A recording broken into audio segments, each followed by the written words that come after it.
ሰላም ጤና ይስጥልን የሐሳብ ዴሊ ቤተሰቦቻችን በዛሬው ይዘንላችሁ የመጣነው በተስፋ የተሞላው ብሪክስ በህንድ እየመከረ ይገኛል። India is hosting a major diplomatic meeting in New Delhi this week. It is the BRICS foreign ministers meeting. ብሪክስ የመጪው ዘመን መሪ ይሉታል። አብዛኞቹ ወጣትና ፈጣን እድገት የሚያስመዘግቡ ሀገራት በአባልነት በስብስብ ውስጥ ይገኛሉ። ብሪክስ የመጪው ዘመን እውነትም ተስፋም ጭምር ነው። ብሪክስ የደቡብ ሀገራት ብቸኛ ተስፋም ይሉታል። የምዕራቡን ተጽዕኖ ይቀለብሳል የተባለም ጥምረትም ህብረትም ጭምር ነው። ብሪክስ ምዕራባውያን እንደ ስጋት ይመለከቱታል።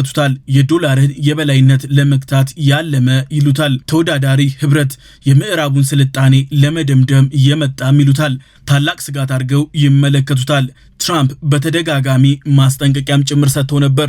የዶላርን የበላይነት ለመገዳደር የሚሞክር ከሆነ 100% ታሪፍ በህብረቱ አባል ሀገራት ላይ እጥላለሁ ብለው በተደጋጋሚም አስፈራርተዋል። ብሪክስ ዓለምን እያንቀጠቀጠ የምዕራቡን ተጽዕኖ ገና ካሁኑ እያስደነገጠም ጭምር ነው። የብሪክስ አባል ሀገራት በህንድ መክረዋል። የውጭ ጉዳይ ሚኒስትሮቻቸው ታድመውበታል። የግብጽ፣ የኢትዮጵያ፣ የራሽያ፣ የኢራን፣ የብራዚል ታድመዋል። እንዲሁም ዩኤኢም ታድማበታለች። ቻይና በትራምፕ ጉብኝት ምክንያት መሳተፍ አልቻሉም፣ ግን በተወካይ ተሳትፈዋል። ከግብጽ በድር አብድላቲ፣ ከኢትዮጵያ ጌዲዮን ጢሞቴዎስ ተሳትፈውበታል። ይህ ስብሰባ ብዙ ወሳኝ ጉዳዮች ተነስተውበታል። ስለ ዓለም መጻኢ ተስፋ ተመክሮበታል። ህንድ ኒው ዴሊ የአባል ሀገራቱን የውጭ ጉዳይ ሚኒስቴሮች ስብሰባ አስተናግዳለች። ዋነኛ አጀንዳቸው የነበረውም ይህ ነው። የመካከለኛው ምስራቅ ጦርነትን በሰፊው አንስተውበታል። በሆርሙዝ መዘጋት የአባል ሀገራት ከፍተኛ ውጥረት ውስጥ ገብተዋል። የነዳጅ እጥረት ኢንዱስትሪያቸውንና የትራንስፖርት ዘርፉን እያስተጓጎለም እየፈተናቸውም ጭምር ነው። በተለይ በሆርሙዝ መዘጋት የአፍሪካ ሀገራት ይበልጡኑ ጉዳቱ እጥፍ ድርብ ሆኖባቸዋል። የካፒታል አቅማቸው ዝቅ ያሉ ሀገራት ደግሞ ነዳጅን ተወዳድሮ የመግዛት አቅማቸው እየተፈተነ ነው። በዚህም የተነሳ ተደራራቢ ችግር ውስጥ እየወደቁ ነው። ከስብሰባው ጎን ለጎን ህንድና ደቡብ አፍሪካ ባለብዙ ወገን ግንኙነት እንዲኖር መክረዋል። ደቡብ አፍሪካ እንዳለችው ከሆነ ብሪክስ ባለብዙ ወገን ስርዓቶችን እንደገና ማዋቀር ይኖርበታል፣ ድልድይም ሆኖ መስራት ይገባዋልን ብላለች። የደቡብ እውነታዎች ላይ አካታች መሆን ያስፈልጋል ብላ ደቡብ አፍሪካ አጽንኦት ሰጥታ ተናግራለች። ደቡብ አፍሪካና ህንድ ከ30 ዓመታት በላይ የተሻገረ የዲፕሎማሲያዊ ግንኙነት አላቸው። ከቅርብ ጊዜ ወዲህ ትርጉም ያለው ግንኙነት ጀምረዋል። ይህ ደግሞ ትርጉም ያለው ግንኙነት በብሪክስ ማዕቀፍ ውስጥ ነው። ደቡብ አፍሪካ ከህንድ ጋር ያላትን ግንኙነት ለማጠናከር ፍጹም ቁርጠኛ ነች። ይህንንም በብሪክስ ስብሰባው ላይ አሳውቃለች። በህንዱ የብሪክስ ጉባኤ ከተነሱ ጉዳዮች ውስጥ ዋነኛው ይህ ነው። አፍሪካ በዓለም ላይ ካሉ ትልቋ ሀገር ነች። እጅግ ብዙ ህዝብም ይኖርባታል። ጠቃሚ የተባሉ ማዕድናት በሆዷ ውስጥ አሉ። በነዳጅ የበለጸገች አህጉር ነች። ግን እስካሁን ድረስ በዩኤን የተባበሩት መንግስታት የጸጥታው ምክር ቤት ቋሚ መቀመጫ የላትም። በዚህም የተነሳ ብሪክስ ሊያስብበት ይገባል፣ ድጋፍም ግፊትም ማድረግ ይገባናል ሲሉም ተደምጠዋል። ህንድም በተመሳሳይ በጸጥታው ምክር ቤት ቋሚ መቀመጫ የላትም። ውክልና ማለት ስልጣንም ጭምር ነው።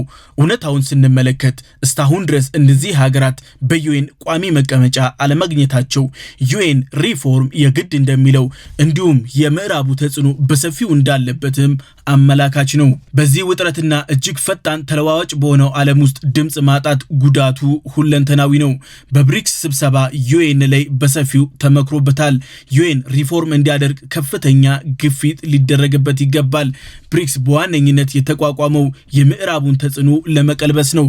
አብዛኛው ዓለም አቀፍ ተቋማት በምዕራቡ ሞኖፖሊ ቁጥጥር ስር ነው የወደቁት። በዚህም የተነሳ ብሪክስ ይህ ባላንስ እንዲያደርግ እየሰራም ይገኛል። በምዕራቡና በደቡቡ መካከል ድልድይ ሆኖ የቆመው አሁን ላይ ብሪክስ ነው። ብሪክስ ዩኤን ሪፎርም እንዲያደርግ ትልቅ የሆነ ጫና ማሳደር ጀምሯል። ብሪክስ የተቋቋመበት ዓላማን አንደኛውን አጽንኦት ሰጥቶ እየሰራበት ነው።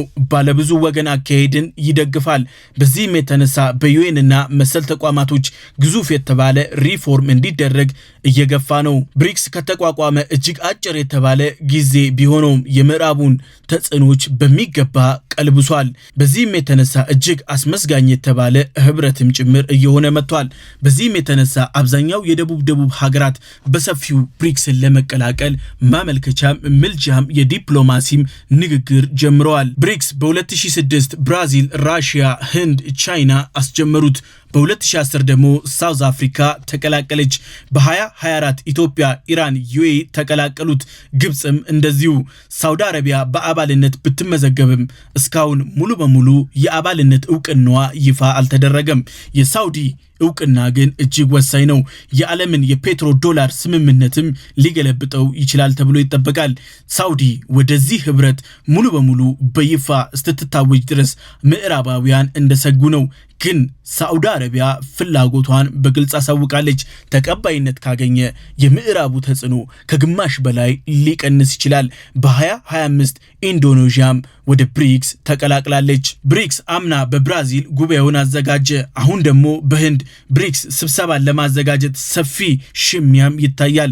የፖለቲካል ካፒታል ወደ መሆንም ጭምር እየተሸጋገረ ነው። ብሪክስ በጉባኤዎች ላይ በጽናት እየታገለ ነው። በፈጠራ በማበረታታት እንዲሁም ዘላቂ ትብብር ላይ ከፍተኛ ትኩረት እያደረገ ነው። የመካከለኛው ምስራቅ ጦርነት ላይ ውይይቱን በሰፊው እየገፋበት ነው። የጦርነቱ ተግዳሮቶችን ለመፍታት ዲፕሎማሲያዊ ጥረት መደረግ እንዳለበት ግፊት እያደረገ ነው።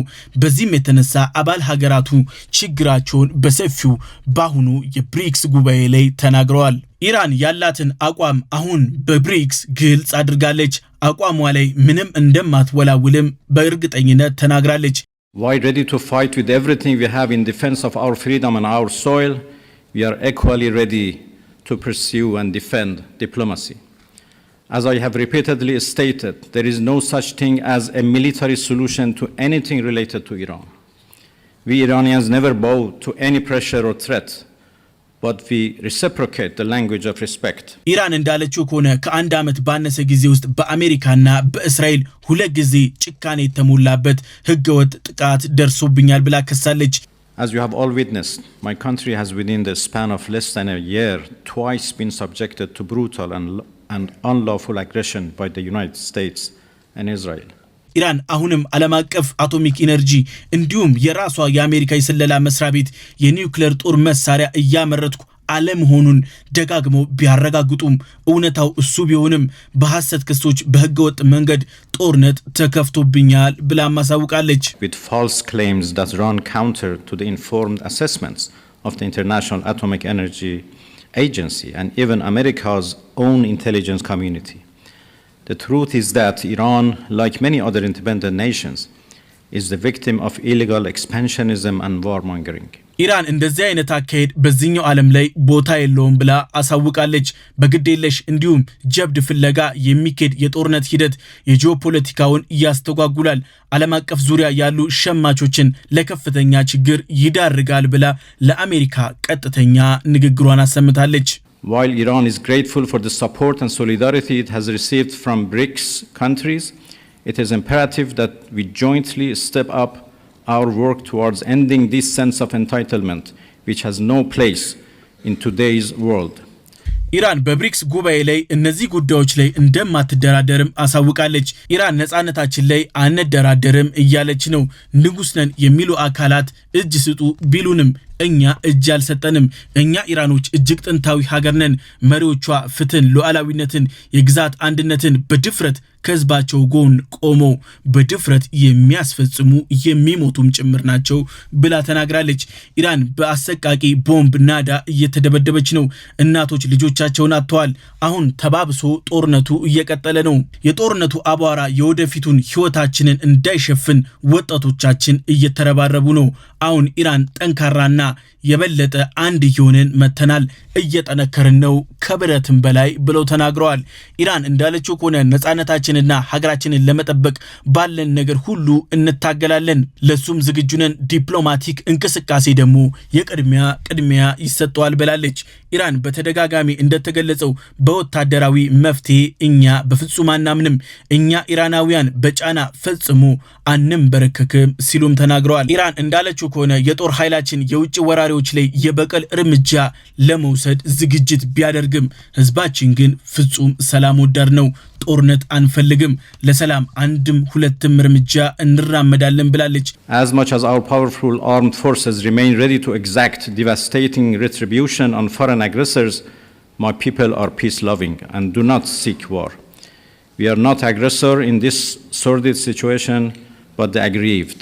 ኢራን እንዳለችው ከሆነ ብሪክስ የመጪው ዘመን ጥምር ኃይል ነው፣ የደቡብም ህብረትም ነው። እኛ በብሪክስ ትልቅ ተስፋ አለን እያለች ነው። ዓለም የወደፊቱ ተስፋዋ ብሪክስ ነው ብላ ኢራን ደምድማለች። That this platform symbolizes the emergence of a new global order, an order in which the global south is a primary architect of the world's future. አሁን የብሪክስ ስብሰባ እጅግ ፈታኝ የሆኑ ጉዳዮች እየታዩበት ነው። ኢራንና ዩኤኢ ሁለቱም የብሪክስ አባላት ናቸው። በሁለቱ መካከል ያለው ፖለቲካዊ ውጥረት ደግሞ እጅግ ከባድ እየሆነ መጥቷል። Iran and the UAE clashed during closed-door sessions, exposing the deep challenges that BRICS faces in forging a common position on the crisis. These reports, quoting sources, said that there were heated exchanges between Iranian Foreign Minister Abbas Araghchi and UAE Minister of State for Foreign Affairs Khalifa Shaheen Al-Marar. ከዚህም የተነሳ ከብሪክስ ብዙ የሚጠበቅ ይሆናል። ዓለም በመካከለኛው ምስራቅ ጦርነት ለሁለት እየተከፈለ ነው። አሁን ከኢራን ጎን የሚቆሙ ሀገራትም ኃይሎችም አሉ። የባህረ ሰላጤው ሀገራት ለኢራን ምላሽ መስጠት ጀምረዋል። ነዳጅ በከፍተኛ ደረጃ ጫና ውስጥ እየገባ ነው። ጦርነት የዓለም ፖለቲካን እየለዋወጠ ነው። ታላላቅ መንግስታት ጥቅማቸውን ለማስከበር እየተራወጡ ነው።